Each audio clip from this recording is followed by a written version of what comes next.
সুপ্রিয় পেঁপে চাষি ভাই, আমরা বাড়ির ধারে বা ক্ষেতের কোণে অথবা বাণিজ্যিকভাবে আমরা কিন্তু পেঁপে চাষ করে থাকি।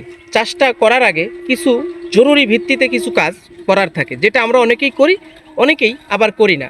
বাজার থেকে বা নার্সারি থেকে চারা এনে বা কোনো কৃষকের কাছ থেকে চারা এনে খুব দ্রুত আমরা বসায় দেই।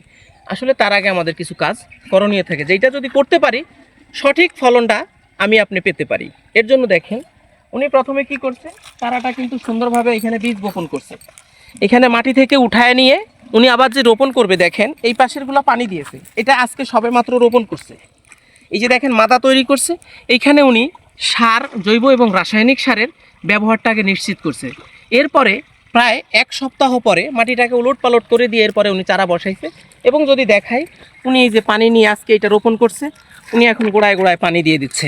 তো এই কাজগুলো কিন্তু আমাদেরকেও করতে হবে। আমি যদি ওনার সাথে কথা বলি, ভাই আসসালামু আলাইকুম। ওয়ালাইকুম আসসালাম। ভাই পেঁপে রোপণ করছেন, হ্যাঁ পানি ভাই। দিয়ে দিচ্ছেন। হ্যাঁ, হ্যাঁ। আচ্ছা, এই যে গোল একটা দেখা যাচ্ছে, এটা তো মাদা বলি আমরা, এইটা আপনি কতদিন আগে তৈরি করছেন ভাই? এটা আমি কালকেই তৈরি করছি। আচ্ছা আচ্ছা, তাহলে তৈরি করছে। যদি আপনি এখানে কিন্তু ওনার এটা উর্বর জমি, এর জন্য আপনি 2 দিন বা 1 দিন আগে করতে পারেন। আর যদি কোনোভাবে অনুর্বর জমি হয়, এখানে জৈব এবং রাসায়নিক সার দিতে হয়। কমপক্ষে আপনাকে 1 সপ্তাহ কিন্তু আপনাকে দেরি করতে হবে, কারণ সারটা মাটির সাথে যাইতে হবে এবং তার যে সাইড ইফেক্ট আছে, কারণ আপনি চারা রোপণ করলে এখানে নতুন শিকড় দিবে। যদি রাসায়নিক সারের পরিমাণ বেশি থাকে তাহলে কিন্তু শিকড়টা নষ্ট হয়ে যাবে। এর জন্য মাটির সাথে খাদ্যটা ডাইলেশন হওয়া পর্যন্ত আপনাকে অপেক্ষা করতে হবে। এরপরে এইরকম মাদায় যদি সুন্দর করে পেঁপের চারা রোপণ করেন এবং এইরকম সুন্দর যত্ন নিতে পারেন, আশা করি ভালো ফলনটা আপনিই পাবেন।